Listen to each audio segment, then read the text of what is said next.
नमस्कार, मैं हूं आकिब जावेद और आप देख रहे हैं कोसी टॉक। अभी मैं सहरसा ज़िले के सिमरी बख्तियारपुर में मौजूद हूं और हमारे साथ जो है बहुत सारे जदयू के नेता यहां पर मौजूद हैं। दरअसल बात यह है कि कोसी जोन के यानी कि बहुत प्रसिद्ध और सबसे चहेते जो है इन लोगों के जो नेता हैं वो दिनेश चंद्र यादव हैं। 4 बार सांसद और 4 बार विधायक रह चुके हैं और साफ तौर पर उनके ऊपर जो है बीजेपी के विधायक, सहरसा के विधायक और साथ साथ उपाध्यक्ष जो है उनके ऊपर गंभीर आरोप लगाए हैं कि ओवरब्रिज का निर्माण जो सहरसा में है वो नहीं बनने दिया जा रहा है उनके द्वारा। इस संदर्भ में ये लोग यहाँ पर आए हैं और ये लोग अपनी बात रखना चाहते हैं। क्या कहना चाहते हैं इन लोगों से हम आकर के डायरेक्ट हम बात करते हैं। सर, क्या कहना चाहते हैं जिस तरह से आपके नेता के ऊपर आरोप लगाया गया? सर्वप्रथम आपके चैनल के माध्यम से आप सभी का भी हम हार्दिक अभिनंदन और स्वागत करते हैं। और हमारे नेता तो दिनेश चंद्र यादव जी हैं, इनके बारे में कौन नहीं जानते हैं। इस कोसी एरिया में जो दिनेश चंद्र यादव एक विकास का प्रतीक है, यह विकास का काम करने के लिए जाने जाते हैं।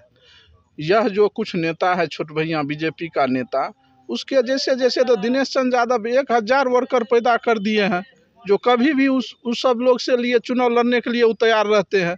वह दिनेश चंद्र यादव को चुनौती देते हैं जो बख्तियारपुर विधानसभा में चुनाव लड़के दिखावे जो 10,000 वोट आता है कि नहीं। हम उनको चैलेंज करते हैं। दिनेश चंद्र यादव जी जिस दिन निर्दलीय भी यहाँ चुनाव लड़ेंगे तो इनके साथ 2 लाख वोटर है इस विधानसभा में, तो 1 लाख वोटर उनके साथ रहता है और सदैव साथ रहे हैं। और दिनेश चंद्र यादव आम के लोग हैं, वह किसी दल से भी बड़े लोग हैं और वह आदरणीय नीतीश कुमार के नेतृत्व में जो काम किए हैं चप्पा चप्पा लोग जानते हैं। नीतीश कुमार जी क्या किए हैं वह सभी लोग जानते थे। यह कोसी का एरिया एक टापू एरिया था। जब से आदरणीय नीतीश कुमार जी मुख्यमंत्री बने हैं और दिनेश चंद्र यादव यहाँ से सांसद और विधायक बनने का काम किए हैं तो यह कोसी के एरिया में विकास का परचम लहराने का काम हुआ है। आज देखिए कोसी जो इलाका था, टापू था, आप लोग भी जानते होइएगा पटना जाने में कितना देरी लगता था। आज बलुआ पुल होके जाते हैं, वह नीतीश कुमार के देन में राज में ही विकास हुआ है। हम लोग मानसी जाते थे, खगड़िया जाते थे बड़ी लेन पकड़ने के लिए, वह आदरणीय दिनेश चंद्र यादव का ही देन है जो सहरसा में हम लोग पकड़ते हैं कहीं उतर जाते हैं। आज जो हम लोगों के यहाँ नवोदय स्कूल है वह दिनेश चंद्र यादव जी ही बनवाए थे। आज जो हमारे यहाँ सेंट्रल स्कूल है वह दिनेश चंद्र यादव जी ही बनवाए हैं। आज जो दीवारी में टावर है, टीवी टावर, वह दिनेश चंद्र यादव जी भी बनवाए। ऐसा कितना काम बख्तियारपुर विधानसभा में, कोसी एरिया का विधानसभा है, कितना हजारों पुल बनवाए। 1990 में जब एमएलए बने थे एक साथ नवसृजित विद्यालय 50-51 को एक साथ करवाने का काम दिनेश चंद्र यादव जी ने करवाए। वह नेताजी क्या जानते हैं, उनका जन्म भी नहीं हुआ था उस समय जिस समय दिनेश चंद्र यादव जी प्रतिनिधित्व करते थे यहाँ से। इतना नेता पैदा कर दिए हैं जो कोनो विधानसभा में वह चुनाव लड़ाएंगे तो उसका वर्कर निर्दलीय लड़के 10,000 20,000 वोट लाने का काम करेंगे। यह दिनेश चंद्र यादव जी में शक्ति है। हम आदरणीय सुरेंद्र यादव जी को आपके चैनल के माध्यम से कहना चाहते हैं, जब दिनेश चंद्र यादव जी आपको महिषी विधानसभा से सिंबल दिए थे तब आपको जानता होगा जो यह सुरेंद्र यादव है जिनका घर घोकसम है, वह आपको भी नेता बनाने का काम किए हैं। इसलिए सूरज को दीपक मत दिखाइए, आप भी अपना गरिमा में झांकिए जो हमको भी नेता दिनेश चंद्र यादव ही बनाए थे। दिनेश चंद्र यादव पर क्या बोलना है, वह कौन काम नहीं किए हैं। ओवर ब्रिज का जहां तक मसला है वह दिनेश चंद्र यादव ही बनाएगा। नीतीश कुमार के नेतृत्व में वह ओवर ब्रिज बनेंगे और वह टेंडर भी हो गया है, राशि भी मुहैया करवा दिए हैं। और बीजेपी के कुछ नेता के लग के उसको जो है कोर्ट में केस करवा के उसको रोकवाने का काम करते हैं। वो आम लोग जानते हैं जो कौन इसको क्या करवा रहे हैं। वह तो सरे दिनेश चंद्र यादव को जेबे करेगा। वही शिलान्यास किए थे, वही टेंडर करवाए हैं। आज मधेपुरा में उनके नेतृत्व में ओवरब्रिज बन रहा है, आप लोग भी जानते हैं, स्वीकृत हो गया। सहरसा के चारों बगल बाईपास बनवाने का काम कौन किया है, दिनेश चंद्र यादव जी करवाए हैं। आदरणीय उस समय में पथ निर्माण मंत्री नंद किशोर यादव जी थे, उस समय में मिलकर चारों बगल जो शहर के चारों बगल रोड बना हुआ है वह दिनेश चंद्र यादव बनवाने का कौन काम वह नहीं करवाए। जो बोलता है वह बतवाए जो कौन काम कोसी में कौन नेता कराया था, वह तो वो बात बताए। जी आइए, और कुछ लोग हैं, क्या कहना चाहेंगे, कुछ कहना चाहेंगे? आपके नेता के ऊपर सवाल हो रहा है। भारतीय जनता पार्टी के जो नेता हैं जिन्होंने हमारे आदरणीय सांसद श्री दिनेश चंद्र यादव के ऊपर जो टीका टिप्पणी किया है वो बिल्कुल निराधार है, बिल्कुल गलत है। और इस कोसी क्षेत्र के लिए उन्होंने जो काम किया है वैसा कोई नेता आज तक पैदा इस धरती पर नहीं हुआ है कि जिन्होंने इतना काम किया है। पूरा कोसी का क्षेत्र का जनता उनका ऋणी है। और चारों बगल जो भी विकास कार्य आप देख रहे हैं उन्हीं के सोच का देन है। खुद भी वो इंजीनियर है और इस तरह से सोचते हैं और उनके ऐसा कार्य क्षमता है कि पूरा चारों बगल कोसी जगमगा रहा है उनके विकास कार्य से। जी आइए, और कुछ लोग क्या कहना चाहेंगे आपके हाँ। नेता के ऊपर? कहा गया है कि 10,000 वोट भी नहीं ला पाएंगे अगर निर्दलीय चुनाव लड़ेंगे तो। वो तो भाजपा का काज करता है, कोनो भाजपा का नेता नहीं है। चाहे वह सुरेंद्र यादव हो कि रितेश हो, ये सब कार्यकर्ता में गिनती आता है। नेता तो कोसी जोन का राजा नहीं फकीर है। दिनेश बाबू कोसी का तकदीर है, वह तो कोसी का तकदीर है। और यह सब जो है 16 दूना 8 जो होता है, 8 दूना 16 नहीं है, ये सब 16 दूना 8 है। इसलिए आसमान में थूक फेंकता है। जो काम करने वाले आदमी को बोलना चाहिए जो अच्छा काम कर रहा है, और उसको जो झुठला रहा है, जो कुछ नहीं कर रहा है, ओकरे कहला से होगा। लोग बुढ़बक उसको सबको समझ रहा है, ये सब बौखला गया है। ये सब बहुराष्ट्रीय कंपनी में ये सब का गिनती हो गया है। जो इस दल उस दल, दिनेश बाबू 78 से अभी तक एक दल में शामिल है। या तो पतिव्रता है, अब बेसिया को तो जानबे करते हैं, उसका तो कोई लेना देना नहीं है, उससे फीस से ज़रूरत है चाहे वो जो आवे, तो वही ढंग का है। इस पार्टी उस पार्टी करता है। हम जदयू का तरफ से दिनेश बाबू जो है जदयू का महान लीडर हैं, या कोसी जोन का लीडर हैं, बिहार का लीडर। जी आइए, और कुछ लोग क्या कहना चाहेंगे आप ये बताइए। आप बिहार में जब से महागठबंधन की सरकार बनी है उसके बाद से बीजेपी वाले के पेट में चूहा कूदने लग रहा है, दर्द हो रहा है। इस कोसी कमिश्नरी में ये वैसे विकास पुत्र नहीं कहलाते हैं। अभी जो इनके ऊपर कटाक्ष किए हैं, जो सहरसा में ओवरब्रिज नहीं बना है, शायद वो जनता को दिग्भ्रमित कर रहे हैं। जिस व्यक्ति ने अपने अथक प्रयास से सहरसा को सजाने और संवारने का काम किया है, उनके ऊपर एक आपको सिर्फ मिला है कोसी कमिश्नरी में overbridge, Kosi Saharsa railway station पर ओवरब्रिज।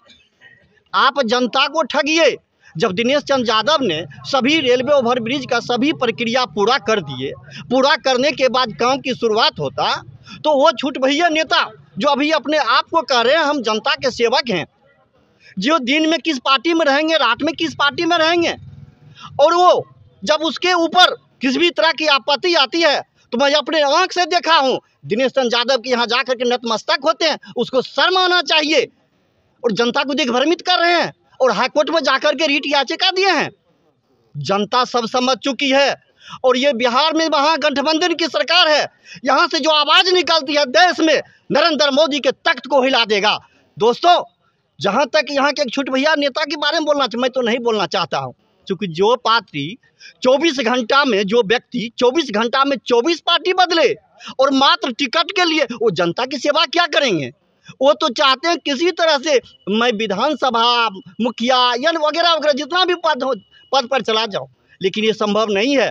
और जहाँ तक दिनेश चंद्र यादव, अरे जो व्यक्ति विकास का पर्याय हो गया है, जिस रोड से गुजर जाइए किसने बनाया है, तो हर आदमी जो काम नहीं किया है, जो इनका घोर विरोधी भी है, वो दबे जुबान से कहता है, देख लेता है चारों ओर क्या दिनेश चंद्र यादव का आदमी भी है। अगर नहीं रहता ये भाई दिनेश चंद्र यादव ही बनाया है, लेकिन जब उनका एक छोटा सा अदना कार्य करता रहता है, कहता दिनेश यादव कुछ नहीं किया। अरे वो नहीं किया तो किसने किया?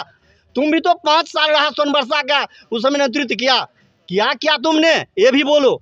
अब जहाँ तक मुझे तो नहीं बोलना चाहिए, सुरेंद्र भाई जो हमारे बड़े भाई हैं वो बीजेपी में हैं, मैं उनको कहना चाहता हूँ, भाई साहब आप दिनेश चंद्र यादव को का खूब विरोध कीजिए, लेकिन हमें आप आश्वासन कीजिए जो आपको एक टिकट मिल जाएगा महिषी से या कहीं से मिल जाएगा। जिस व्यक्ति ने आपको टिकट दे करके चुनाव लड़ाया, उस व्यक्ति का आपको ऋणी रहना चाहिए। राजनीति कोई बड़ी चीज़ नहीं है, एमएलए एमपी बनना उनके नसीब का चीज़ है, लेकिन आपको जिस व्यक्ति ने टिकट दे करके 2000 में एमएलए का टिकट दिया, जीते नहीं जीते अपने कर्मों से, उनका विरोध क्यों करते हैं? और उनका विरोध नहीं कीजिए। आपको टिकट लेना है बीजेपी से लीजिए, लेकिन बीजेपी आपको यूज ऑन थ्रो करेगी। जब आपकी टिकट की बारी आएगी, वही किशोर कुमार मुन्ना कहेगा मेरे परिवार को टिकट दीजिए, वगैरह वगैरह बीजेपी करेगा। ज़्यादा मैं नहीं बोलना चाहता हूँ, इसलिए इन लोगों को इतना कह देना चाहता हूँ। आप जिस व्यक्ति ने कहा दिनेश चंद्र यादव के बारे में 10,000 वोट नहीं मिलेगा। मैं उनको चैलेंज करता हूं, तुम बिहार के किसी भी कोना में कोई विधानसभा का नाम लो, लोकसभा का नाम लो, जाओ और दिनेश चंद्र यादव अपने कुत्ते के बारे में कह देगा तुम चुनाव लड़ो, तुमसे ज़्यादा वोट मिलेगा। मैं चैलेंज कर रहा हूँ। जय हिंद, जय भारत। मेरा नाम डॉक्टर बिंदु कुमार निराला, जिला विस्तृत सदस्य हूँ और माननीय दिनेश चंद्र यादव का एक सिपाही हूँ। जी जी, बहुत अच्छी बात है सर। क्या कहना चाहेंगे सर दिनेश चंद्र यादव के बारे में? दिनेश चंद्र यादव के बारे में क्या कहना है, वो तो नायक नहीं महानायक हैं। उसके बारे में खास करके हम कहा गया कि 10,000 वोट भी नहीं है। अरे भैया वही तो बोल रहा हूँ कि वो इस युग के महानायक हैं। और हम कहते हैं कि 10% भी कोई नेता जो जिसको आज की डेट में नेतागिरी करना है, तो अगर 10% भी गुण दिनेश चंद्र यादव का आ जाएगा तो वो अपने आप को नेता पूर्ण रूपेण बन जाएंगे। लग रहा है कि ओवरब्रिज बनेगा। ओवर ब्रिज तो देखिए, अब मैं आपको बताता हूँ आपके चैनल के माध्यम से, अभी एक नई सड़क का बिदुपुर से पूर्णिया भाया सिमरी बख्तियारपुर भारतमाला के तहत दिनेश चंद्र यादव की कृपा से उस रोड की स्वीकृति हुई, जिसमें अब DPR होना है, टेंडर होना है, वगैरह वगैरह। लेकिन हो सकता है इस प्रक्रिया को 5 साल लग जाए, 10 साल लग जाए, लेकिन जो नींव है वो तो नींव रखा गया और भारत सरकार के द्वारा उसकी स्वीकृति मिल गई। अब मान लीजिए उस समय दिनेश यादव यहाँ के सांसद नहीं रहे, तत्कालिक समय में कोई नेता आ जाते हैं तो वो तो कहेंगे कि देखिए हमने ये करा दिया। लेकिन मैं आपके चैनल के माध्यम से कहता हूँ कि इसको आप ज़रूर सेव करके रखिएगा कि बिदुपुर से पूर्णिया भाया सिमरी बख्तियारपुर वैसी सड़क है जो उत्तर बिहार में केवल और केवल एक सड़क का स्वीकृति माननीय सांसद दिनेश चंद्र यादव के कृपा से कराया गया और उसमें लगभग उत्तर बिहार के सभी सांसद का सहयोग लिया गया। तो वो मान लीजिए किसी काम को कराने के लिए कोई आदमी तो आगे पहले आए, तो उसी तरह से ओवरब्रिज के लिए हमारे स्थानीय जो सांसद हैं, हमारे पूर्व मंत्री हैं, विधायक रहे हैं, तो ये तो ऑलरेडी स्वीकृत करा चुके।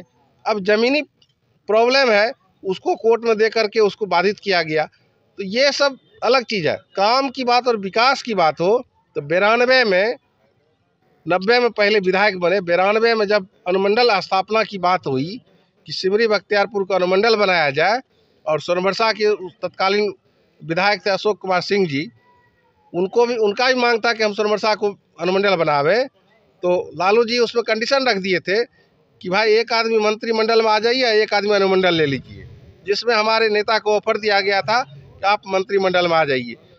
और उस समय इन्होंने ठुकरा दिए मंत्री पद को कि भैया हमको मंत्री पद नहीं चाहिए, अगर नेतागिरी करेंगे तो कभी न कभी मंत्री जरूर बन जाएंगे, लेकिन अनुमंडल दोबारा नहीं बनेगा।